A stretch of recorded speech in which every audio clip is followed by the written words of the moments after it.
Ladies and gentlemen, here we go. It has been released, the Twitter Files Part 6, the Federal Bureau of Investigation Subsidiary. Government got involved. Wonderful, morally superior, highly educated liberal Democrats, they got involved for a political party.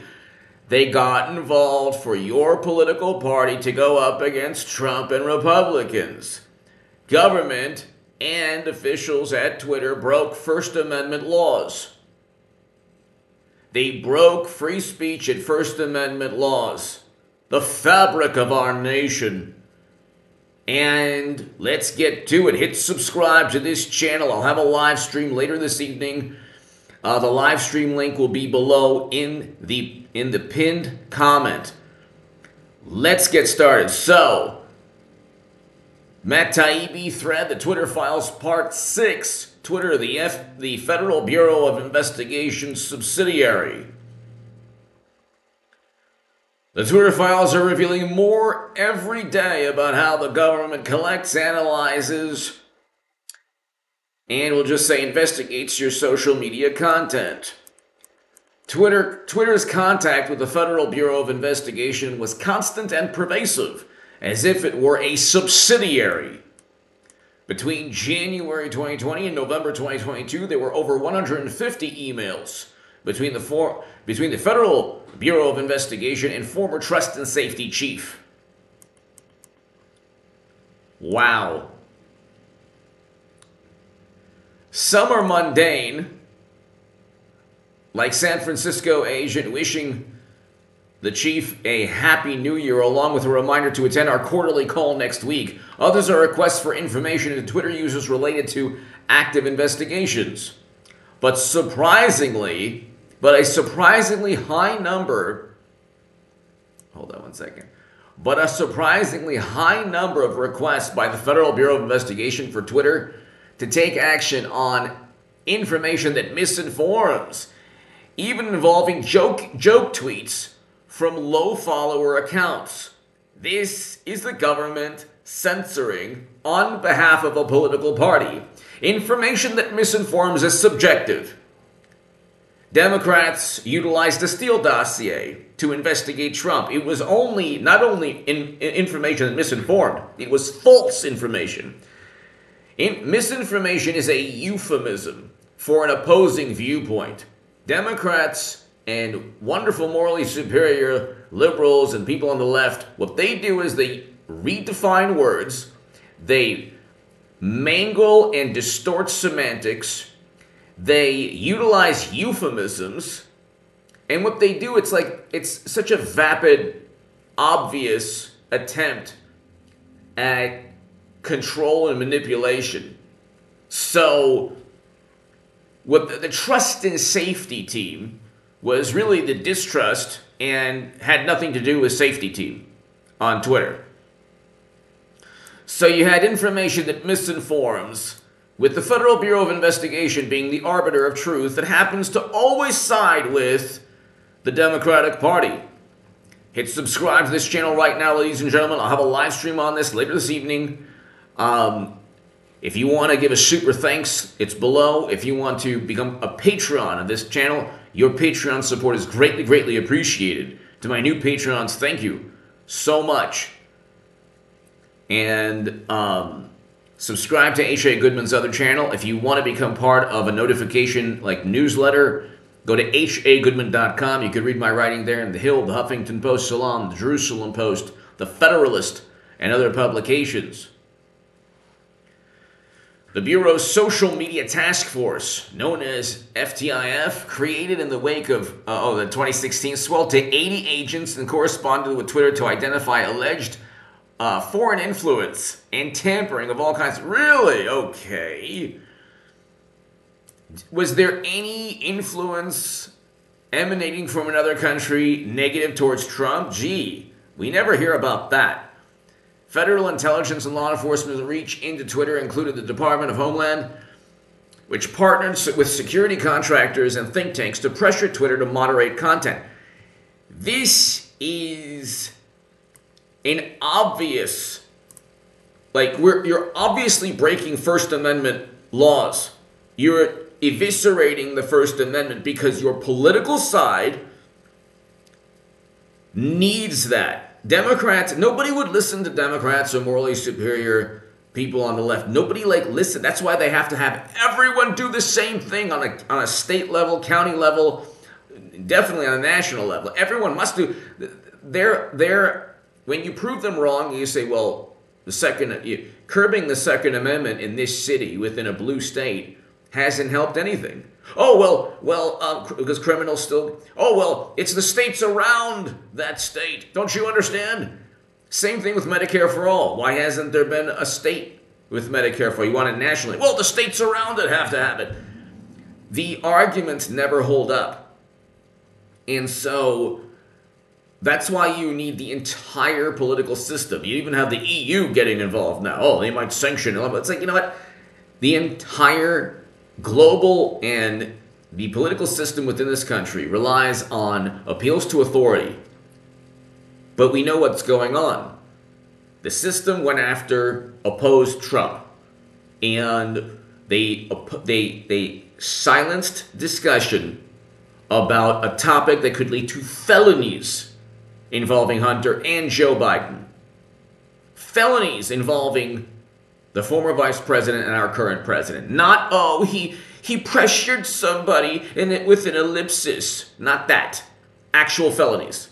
When they impeached Trump the first time, they made it a point to say, well, you know, impeachment doesn't need to be a criminal act. It's a political statement, because they couldn't find a criminal act. Here, Twitter, along with government agencies, along with the Democratic Party, silenced the story because it led to criminal activity. That's how, that's when they were apoplectic and hysterical about Trump, what they really were doing, either like on a subliminal level or overtly, they knew that the corruption on their side was so profound that they had to stop Trump. They had to stop the truth. They had to team up with government officials. And government officials had to side with the political party like they did against Trump with a dossier and with a whole bunch of nonsense accusing him of being an operative of another country. And I mean, now we're finding all of this out. Without the censorship and the silencing of speech, imagine where Democrats would be right now. I mean, we would all know the truth about them, and you'd have far more people voting Republican. It's no secret the government analyzes bulk data for all sorts of purposes, everything from tracking to... The Twitter files show something new. Agencies like the Bureau and Homeland regularly sending social media content to Twitter through multiple entry points. Wow. Wow, an entry point. So you are basically... They basically had the ability to simply...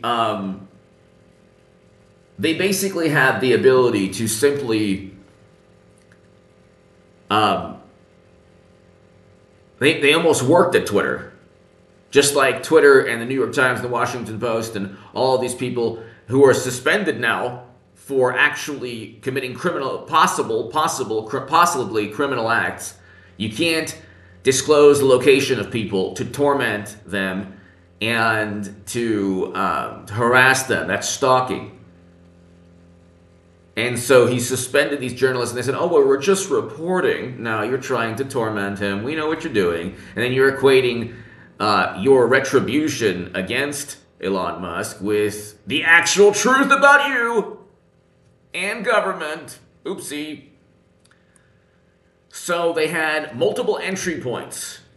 Government officials had multiple, multiple entry points where they could just say, oh, we don't like this person. He's giving information that isn't informative. Like, oh, by the way, Hunter is raking in hundreds of millions of dollars into his businesses, and Joe's getting a 10% cut. Oh, and also, there are people asking Hunter for influence on behalf of their company. These are all emails, his own emails within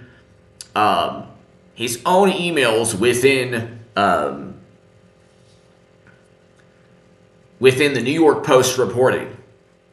What stands out is the sheer quantity of reports from the government. Wow. An unanswered question. Do Bureau and Homeland do in-house? They farm it out. You have to prove to me that inside government you can do any kind of mass data. Okay. That's an interesting one. Hello, Twitter. The master canine quality of Bureau's relationship. Wow. Wow. So they're just they are continually personnel in case suspend all accounts. Wow. Whose tweets were almost all jokes. You couldn't even joke on Twitter, which, I mean, it's unbelievable.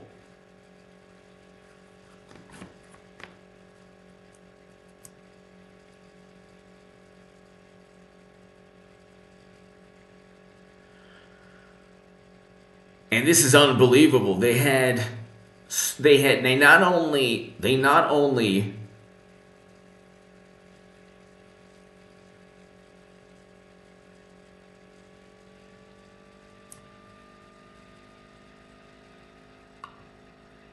So we'll get to all of this, ladies and gentlemen.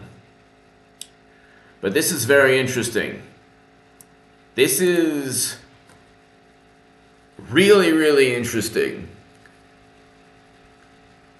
We never had this before. Like, intel agencies routinely would, over the years, over the decades, work with, editors or journalists, perhaps not telling them verbatim to write this or that, but as contact sources. Okay, that's how Watergate was. Woodward and Bernstein had a source with a name that was a very interesting code name, okay, at the Bureau. But you never had a union where government is now embedded within these corporations that people relied on. I don't have a Twitter account, but that people relied on as a public square.